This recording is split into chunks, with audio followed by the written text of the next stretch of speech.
ബിസ്മില്ലാഹി റഹ്മാനി റഹീം അൽഹംദുലില്ലാഹി റബ്ബിൽ ആലമീൻ വസ്സലാത്തു വസ്സലാമു അലാ റസൂലിഹിൽ അമീൻ വഅലാ ആലിഹി വസഹ്ബിഹി അജ്മഈൻ അമ്മാ ബഅദ്. പ്രിയ സഹോദരിമാരെ, അസ്സലാമു അലൈക്കും വറഹ്മത്തുള്ളാഹി വബറകാതുഹു. ഇൻഷാ അല്ലാഹ് നമ്മുടെ അറബി വ്യാകരണ ക്ലാസ്സിൻ്റെ ഒന്നാമത്തെ ഒരു തുടക്ക ക്ലാസ് അല്ലെങ്കിൽ ഒന്നാമത്തെ ക്ലാസ്സാണിത്. അറബി നഹ്വ് എന്നാണ് പറയുക. നഹ്വ്, ഇൽമു നഹ്വ്, അറബി വ്യാകരണം. ഓക്കെ, അപ്പോൾ നമ്മൾ അറബി അക്ഷരമാലയിൽ എത്ര അക്ഷരമുണ്ട്? 28 അക്ഷരങ്ങൾ അറബി അക്ഷരമാലയിലുണ്ട് അല്ലേ? അറബി അക്ഷരമാലയ്ക്ക് പറയുന്ന പേരെന്നെ എന്താ? ഹുറൂഫുൽ ഹിജാഇ അല്ലെങ്കിൽ ഹുറൂഫുൽ ഹിജാ എന്നൊക്കെ പറയും. ഓക്കെ, ചിലവർ പറയാറുണ്ട് 29 എന്നല്ലേ, അങ്ങനെയും പറയാറുണ്ട്. എന്താ അങ്ങനെ പറയാൻ കാരണം എന്നറിയോ? അതായത് നമ്മുടെ അലിഫ് ഉണ്ടല്ലോ, അലിഫ് എന്ന് പറഞ്ഞിട്ടുണ്ടെങ്കിൽ അലിഫു നൗആനി എന്ന് പറയും. 2 തരം അലിഫുകളുണ്ട്. അലിഫുൻ യാബിസ ഉണ്ട്, അലിഫുൽ ലയ്യിന ഉണ്ട്. അലിഫുൻ യാബിസയാണ് ഹംസ. നമ്മുടെ അലിഫിൻ്റെ മുകളിലൊരു ഹംസ ഞാൻ ഇതിലുണ്ട്, ഹംസ. അതൊക്കെ അലിഫിൻ്റെ മുകളിൽ, അലിഫിൻ്റെ താഴെ ഒക്കെ ഒരു കുർസീൻ്റെ മുകളിലൊക്കെ കയറിയിരിക്കുന്ന ഹംസകളുണ്ട് അല്ലേ? ചിലപ്പോൾ വാവിൻ്റെ മുകളിലുണ്ടാവും. അത് ആ അലിഫിനെ പറയാം അലിഫുൻ യാബിസ എന്നാണ് പറയാം. അത് അലിഫുൻ ലയ്യിന എന്ന് പറയാം. അതായത് അലിഫുൻ മദ്ദിയ, നീട്ടാൻ ഉപയോഗിക്കുന്ന അലിഫ്, സാധാരണ അലിഫ്. അപ്പോൾ അത് രണ്ടും കൂടിയിട്ട് ഒന്നാക്കി പറയുമ്പോൾ 28 അക്ഷരങ്ങൾ, അത് സെപ്പറേറ്റ് ആക്കി പറയുമ്പോൾ 29. ഓക്കെ, അപ്പോൾ എങ്ങനെ പറഞ്ഞാലും അതിന് പ്രത്യേകിച്ച് മാറ്റങ്ങളൊന്നുമില്ല. ഓക്കെ, അപ്പോൾ ഹുറൂഫിൽ ഹിജായി നമുക്ക് എല്ലാവർക്കും അറിയാം, അക്ഷരങ്ങൾ എല്ലാവർക്കും അറിയാം. ഓക്കെ, അപ്പോൾ ഈ അക്ഷരങ്ങളെല്ലാം കൂടിയിട്ട് ഓരോ അക്ഷരങ്ങൾ, കുറച്ച് അക്ഷരങ്ങളൊക്കെ കൂടി ചേർന്നിട്ടാണ്. അതിന് മുൻപ് അക്ഷരത്തിന് നമ്മൾ പറയാം ഹർഫ് എന്നാണ് കേട്ടോ, ഹർഫ്.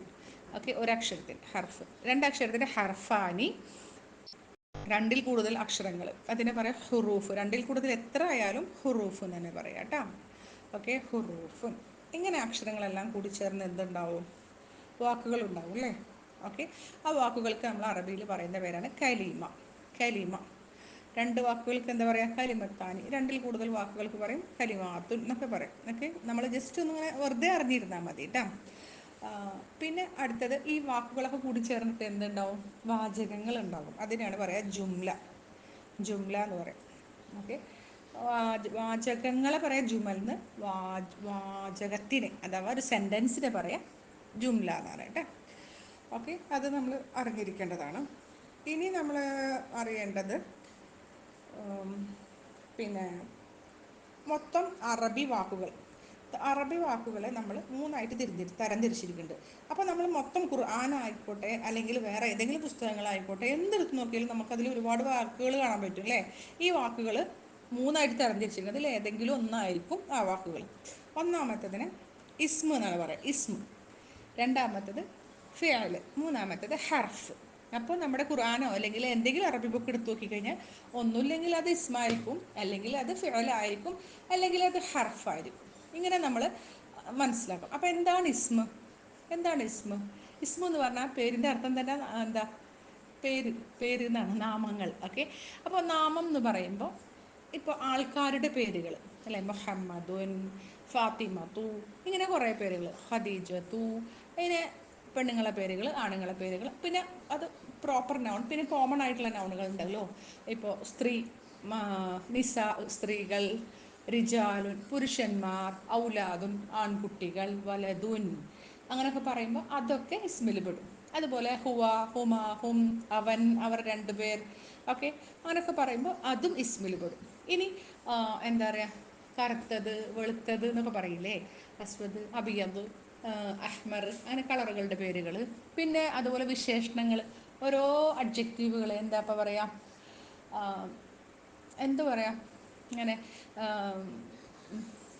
എന്താ ഭംഗിയുള്ളത്, ധാരാളം, അല്ലെങ്കിൽ ചെറിയത്, കുറിയത് എന്നൊക്കെ പറയില്ലേ? കസീറുൻ, ഖലീലുൻ, ജമീലുൻ, ഖബീഹുൻ, അങ്ങനെയൊക്കെ പറയണത് അതൊക്കെ ഇസ്മിൽ പെടും. ഇങ്ങനെ കുറേ ഇതുകളുണ്ട്, അതൊക്കെ ഇസ്മിലാണ് പെടുക. ഇനി ഫിഅൽ എന്താണ്? ഫിഅൽ എന്ന് പറഞ്ഞാൽ കാലസൂചനയുള്ള ഒരു ആക്ഷൻ വേർഡ്, പ്രവൃത്തിയാണ്.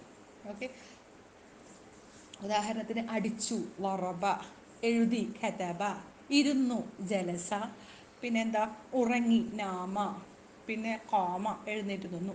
ഇങ്ങനെ കുറേ ആക്ഷൻ വേർഡ് കേട്ടോ. അത് പലതരത്തിൽ വരും. എന്താ പറയുക, ഭൂതകാലം പാസ്റ്റ് ടെൻസ് ആയിട്ട് പറയാം, പ്രസൻറ്റ് ടെൻസ്, ഫ്യൂച്ചർ ടെൻസ്, പിന്നെ ഒരെണ്ണം കൂടി ഉണ്ട് ഇമ്പാരറ്റീവ് എന്നൊക്കെ പറയും. അതായത് ഒരാളോട് കൽപ്പിക്കുന്ന കൽപ്പനക്രിയ. അതൊക്കെ ഇൻഷാല്ല നമുക്ക് അതിൻ്റെ കാര്യങ്ങളൊക്കെ പിന്നീട് പഠിക്കും. ഈ വാക്കുകളുടെ അർത്ഥമൊന്നും നിങ്ങൾ പഠിക്കണമെന്നില്ല. നിങ്ങൾ ഇതിൻ്റെ ആശയങ്ങൾ മനസ്സിലാക്കിയാൽ മതി കേട്ടോ. അപ്പോൾ അതാണ് എന്ത്, അതാണ് ഫിഅൽ. ഓക്കെ, രണ്ടാമത്തെ വിഭാഗം. മൂന്നാമത്തെ വിഭാഗമാണ് ഹർഫ് എന്ന് പറഞ്ഞിട്ടുള്ളത്. ഹർഫ് എന്ന് പറഞ്ഞിട്ടുണ്ടെങ്കിൽ നമ്മളെ ഹുറൂഫുൽ ഹിജായിയിൽ നമ്മൾ പറഞ്ഞ ഹർഫല്ല, അക്ഷരങ്ങളല്ല ഇത്. ഇത് എന്ന് പറഞ്ഞിട്ടുണ്ടെങ്കിൽ എന്താ പറയുക, ഹർഫുൽ മആനി എന്നാണ് ഇതിൻ്റെ പറയാം. അതാണ് ഹർഫുൽ മആനി എന്നാണ് പറയുക. അതായത് നമ്മൾ അറബിയിലൊക്കെ പറയാം മീൻ, അല, ഇല, ബി, അങ്ങനെയൊക്കെ പറയില്ലേ, അതിനെയാണ് ഹർഫ് പറയുക കേട്ടോ, ഹർഫ്. ഓക്കെ. അപ്പോൾ ഹർഫുകൾ തന്നെ ഏകദേശം ഒരു 80 ഹർഫൊക്കെ ഉണ്ടെന്നാണ് ഈ സ്കോളർ പണ്ഡിതന്മാരൊക്കെ പറയപ്പെടുന്നത്. ഓക്കെ. ഈ ഹർഫിനെ തന്നെ ഇങ്ങനെ അക്ഷരത്തിൻ്റെ അടിസ്ഥാനത്തിൽ ഒക്കെ അഞ്ചായിട്ട് തിരിച്ചിരിക്കുന്നുണ്ട്. ഒരക്ഷരമുള്ള ഹർഫുകളുണ്ട്, രണ്ടക്ഷരമുള്ളതുണ്ട്, മൂന്നക്ഷരമുള്ള ഹർഫുകളുണ്ട്, നാലക്ഷരമുള്ളതുണ്ട്, അഞ്ചക്ഷരങ്ങളൊക്കെ ഉണ്ട്. അപ്പോൾ അതിനൊക്കെ ഓരോ പേരുകളുണ്ട്. ഇപ്പോൾ ഒരക്ഷരമുള്ളതാണെങ്കിൽ ബി. ബി എന്ന് പറഞ്ഞാൽ എന്താ, വിത്ത്, കൂടെ എന്നൊക്കെ പറയുന്നത്. ബിസ്മി, അത് കേട്ടിട്ടില്ലേ? ബി പ്ലസ് ഇസ്മുനാണ് ബിസ്മി. പിന്നെ ലി, അല്ലെങ്കിൽ അതും കേട്ടിട്ടുണ്ടാവും, ലഹു, അവനുണ്ട് എന്നൊക്കെ പറയില്ലേ, ലി. പിന്നെ ഏതാ രണ്ടക്ഷരമുള്ള മീൻ, ആല, അല അല്ല, മിൻ, പിന്നെ ഫി, ഇതൊക്കെ രണ്ടക്ഷരമുള്ള ഹർഫുകളാണ്. പിന്നെ ഹൽ എന്നൊക്കെ പറയും. പിന്നെ മൂന്നക്ഷരമുള്ള ഹർഫുകൾ നമുക്കറിയാം, അല, അന്ന, ഇന്ന, അങ്ങനെയൊക്കെ ഉണ്ട് ഇൻഷാല്ല. അപ്പോൾ നമുക്കത് ലാക്കിന്ന, ലൈത്ത, അല, നാലക്ഷരം, അഞ്ചക്ഷരമൊക്കെ ഉള്ളതായി. അപ്പോൾ അതിൻ്റെ ഡീറ്റെയിൽ ആയിട്ട് ഇൻഷാല്ല നമുക്ക് പിന്നീട് പഠിക്കാം. അപ്പോൾ ഇങ്ങനെയൊക്കെയുള്ള ഹർഫുകളുണ്ട്. ഇതിലെന്ന് വെച്ചിട്ടുണ്ടെങ്കിൽ ഇത് തന്നെ നിൽക്കുമ്പോൾ അർത്ഥം ഉണ്ടാവില്ല. ഇപ്പോൾ ഫീ എന്ന് പറഞ്ഞിട്ടുണ്ടെങ്കിൽ ഇൽ എന്നാണ് അർത്ഥം. ഇൽ എന്നാണ്. ഇൽ എന്ന് പറഞ്ഞാൽ എന്തെങ്കിലും അർത്ഥം ഉണ്ടാവും? ഇല്ല. പക്ഷെ ഫിൽ ബൈത്തി എന്ന് പറഞ്ഞാൽ നോക്കിയേ, വീട്ടിൽ, വീട്ടിൽ. അപ്പം അർത്ഥം വന്നില്ലേ? അപ്പോൾ ഒരു ബൈത്തുൻ എന്നൊരു വാക്കിനോട് കൂടി ഫീ ചേർന്നപ്പോഴാണ് അതിന് അർത്ഥം വന്നത്.